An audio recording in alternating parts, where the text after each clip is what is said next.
মাই Holmes কিচেনে সবাইকে স্বাগতম। আমাদের আজকের পর্বে রয়েছে সম্পূর্ণ মাংসের সাথে তৈরি সয়াবিন আলুর দম। এটা ভাত, রুটি, পরোটা সব কিছুর সাথে পরিবেশন করা যেতে পারে। খেতে কিন্তু খুবই সুস্বাদু হয়। তো চলুন ভিডিওটা দেখে নিই। ভিডিওটা শেষ পর্যন্ত দেখার পরে ভালো লাগলে অবশ্যই একটা লাইক করবেন আর চ্যানেলটাকে অবশ্যই করে সাবস্ক্রাইব করবেন।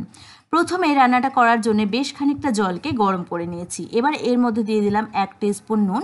আর নুনের পরিমাণটা কিন্তু একটু বেশি করে দিতে হবে, যেন জলের টেস্টটা একদম নোনতে মতন হয়ে যায়। জলটাকে ভালো করে নুনটাকে মিশিয়ে নিয়ে এর মধ্যে দিয়ে দিলাম 150 গ্রাম বড় দানার সয়াবিন। এবার আঁচটাকে একদম বাড়িয়ে সয়াবিনটাকে ফোটাবো 5 মিনিটের জন্য। দেখুন 5 মিনিটের মধ্যে কিন্তু সয়াবিনের সাইজগুলো মোটামুটি ডবল হয়ে গেছে। এবার একটা ছাকনা দিয়ে তুলে একটা বোলের মধ্যে নিয়ে নিলাম।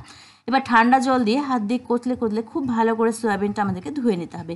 অনেক সময় কি হয়, গরম জলে সেদ্ধ করার পরেও কিন্তু সয়াবিনের মধ্যে যে কাঁচা গন্ধটা থাকে সেটা থেকে যায়, আর সেটা কিন্তু কারিতে খেতে একদমই ভালো লাগে না। এরকমভাবে সয়াবিনটাকে সেদ্ধ করার পরে যদি জল দিয়ে ভালো করে ধুয়ে নেওয়া হয় তাহলে তার মধ্যে আর কোনো গন্ধ থাকবে না, সেটা কিন্তু খেতে খুব ভালো লাগবে।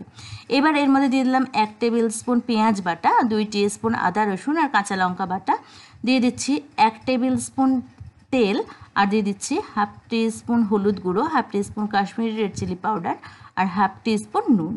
এবার সব মশলাকে দিয়ে খুব ভালো করে একটু হাত দিয়ে ডলে ডলে সুন্দর করে সয়াবিনটাকে মেখে নিতে হবে, যেন প্রত্যেকটা সয়াবিনের গায়ে মশলার কোটিংটা খুব ভালো মতন করে লেগে থাকে।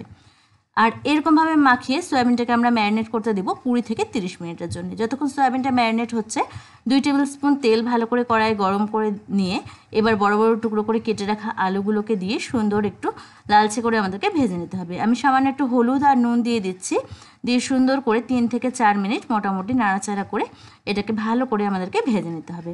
এরকমভাবে আপনারা সয়াবিনটা রান্না করে দেখবেন, এটা কিন্তু একদম টেস্ট মাংসের মতনই হয়।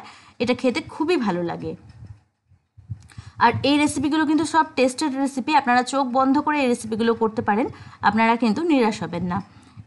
আলুটাকে ভেজে নিয়েছি। এবার যে তেলটা বাকি আছে এর মধ্যে দিয়ে দিলাম একটা শুকনো লঙ্কা, একটা তেজপাতা, 1/2 টিস্পুন গোটা জিরে আর 2 ছোটো এলাচ, 2 লবঙ্গ আর 2 দারচিনি। ফোড়নগুলোকে একটু ভাজা ভাজা করে নিচ্ছি। ফোড়ন থেকে খুব সুন্দর একটা ফ্লেভার বেরোচ্ছে, তখন এর মধ্যে একটা মিডিয়াম সাইজের পেঁয়াজ কুচি দিয়ে সুন্দর করে একটু লালচে করে এমনি ভেজে নিচ্ছি। পেঁয়াজগুলো দেখুন সুন্দর লাল হয়ে ভাজা হয়ে গেছে। এবার এর মধ্যে একটা মিডিয়াম সাইজের টমেটো আমি পেস্ট করে নিয়েছিলাম, সেটা দিয়ে খুব ভালো করে কষিয়ে নিতে হবে, যেন টমেটোর মধ্যে যে কাঁচা গন্ধটা থাকে সেটা যেন চলে যায়। আর এই কষানোর কাজটা করতে হবে কিন্তু মিডিয়াম আছে, হাই আছে করলে কিন্তু তল থেকে মশলাগুলো ধরে যেতে পারে। এবার সামান্য একটু জল দিচ্ছি, কারণ সব গুঁড়ো মশলাগুলো দেবো। গুঁড়ো মশলাগুলো কিন্তু কড়াইয়ের মধ্যে দিলে এটা লেগে যাওয়ার চান্স থাকে, তাই জন্য একটু জল দিয়ে দেওয়াই ভালো। 1 টিস্পুন ধনে গুঁড়ো, 1 টিস্পুন জিরে গুঁড়ো, 1 teaspoon Kashmiri red chilli powder, 1/2 teaspoon চিনি আর 1/2 টিস্পুন হলুদ গুঁড়ো দিয়ে খুব ভালো করে মশলাটাকে কষিয়ে নিচ্ছি। এখানে যদি মনে হয় যে মশলাটা ড্রাই লাগছে তাহলে কিন্তু অল্প অল্প করে জল দিয়েও কষানো যেতে পারে। আর মশলা কোনটা কী পরিমাণে দিলাম তার ডিটেলস ডেসক্রিপশন বক্সে থাকবে, আপনারা কাইন্ডলি একটু দেখে নেবেন। এবার আগে থেকে ম্যারিনেট করে রাখা সয়াবিনগুলো দিয়ে খুব ভালো করে কষিয়ে নিচ্ছি। মশলাটা কিন্তু ভালো করে কষানোটা খুবই গুরুত্বপূর্ণ। ভালো করে কষানো না হলে কিন্তু এই রান্নার যে অরিজিনাল টেস্টটা হয় সেটা কিন্তু পাওয়া যাবে না, আর একটা মশলার কাঁচা গন্ধ থেকে যাবে, সেটা খেতে ভালো লাগবে না। সয়াবিনটাকে মোটামুটি 3 থেকে 4 মিনিট আমি মিডিয়াম আঁচে রেখে ভালো করে কষিয়ে নিয়ে ভেজে রাখা আলুগুলো দিয়েও আলুগুলো মশলার সাথে খুব ভালো করে মিশিয়ে নিচ্ছি। দেখুন সব কিছু খুব ভালো করে মেলামেশা করা হয়ে গেছে। এবার এর মধ্যে দিয়ে দিচ্ছি 1 কাপ গরম জল।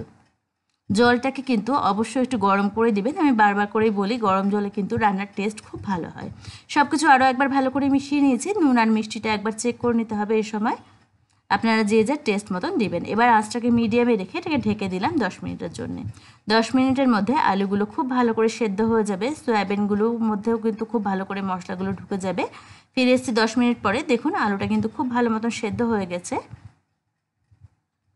আর এটা আপনারা ভাত, রুটি সব কিছুর সাথে পরিবেশন করতে পারেন। এর সাথে কিন্তু আর অন্য কিছু লাগে না, এটা দিয়েই কিন্তু ভাত বা রুটি যাই খান না কেন সেটা কিন্তু খাওয়া হয়ে যায়।